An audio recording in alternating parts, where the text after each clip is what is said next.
So, Ian and I are here today to talk to you about a new kit we have in the Hobby Center. It's our first 3D printed kit that we've ever offered.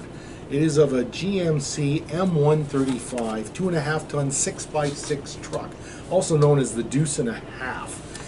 This is a very popular subject with Canadian modelers, as these were made by Bombardier and used in the Canadian Forces from 1950 until the late 1980s.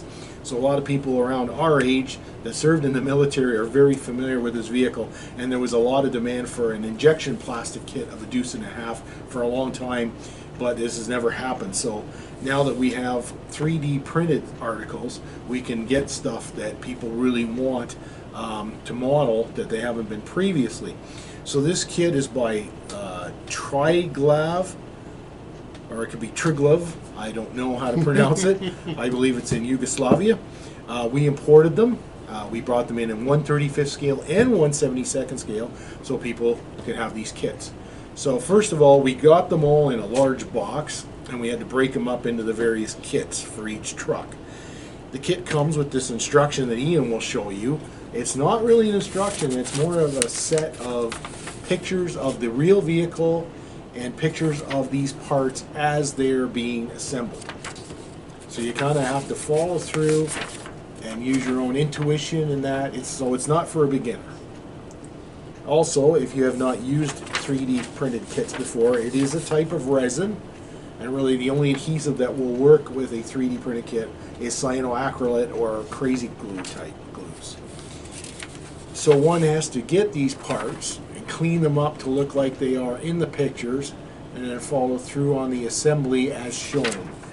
We'd probably do one well to look at pictures of the real thing, or even better yet, if you know somebody who's formerly in the military and served on these, I'm sure they're well acquainted with them and would be happy to show you how they work. So we're excited to bring these kits in. They are pricey, but we believe the price is comparable to if you ordered them direct, so you can just come in here and pick it up rather than having to order it from said country and have it shipped to you. The parts look fantastic. We had a look at them. I am not familiar with 3D printing. I know these little gates or holders have to be produced so that the 3D printing process goes in layers like a cake, and it builds and it builds and it builds and it builds.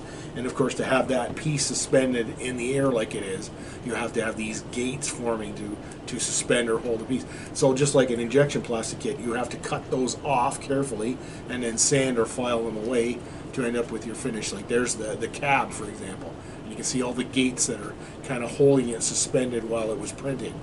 So you have to take those gates off and clean the attachment points. Glue it together with cyanoacrylate, and once you have that all done, you could prime it with, we have a 3D printer involved in our staff, and he swears by Mr. Aqueous spray primers. He says they work very well on this kind of material, and they don't have a high smell factor. I should imagine Tamiya primers, which are a lacquer-based acrylic primer, but very smelly, would work equally well to get some tooth on it and get some light filling onto where the striation marks and other processes of 3D printing are done. My impressions of the kit are very good. You can see a lot of detail on these parts. Yeah, I agree. I was the one that sorted them all out when they all arrived to make sure that we had, all the right parts, and so I spent a lot of time with them. They're very nice. They're very well done, and although the gates look like they're a lot of work to get them off, I think they help keep the parts straight and stop them from bending and that sort of thing. So they certainly do serve their purpose beyond the manufacturing point. So we got these, as I say, in 1/35th scale, and I guess in the world of 3D printing, it's just a matter of, like you do with any kind of scanning, you can enlarge or reduce them to your liking. So we got them in 1/35th scale, and we also got them in 1/72nd scale for you small scale lovers. As I say, this kit will be very popular with Canadian modelers, especially people that served in the military. I don't know how many times people have, recalled fondly about the Deuce and a Halves, and they've asked, is there a Deuce and a Half model? And for years I've had to tell them, no, there isn't, but now I can tell them there is a type of model that you can have today. Buy it right now and get on with it. We may have a future segment on how to do 3D models, how to assemble them and that. That's an idea for a future YouTube video. We will certainly consider that. We have a 3D printer in-house who's a very good at this type of application. If you have any comments or suggestions, please see below. We will link to where you can buy these below to our website. We also have them on our eBay store. Anything else to add, Ian? I don't think so. All right. As always, thank you for watching. We appreciate it, and we'll see you again on the next video. Okay, don't forget, please subscribe, slap that bell, hit that like button, and join Team Hobby Center.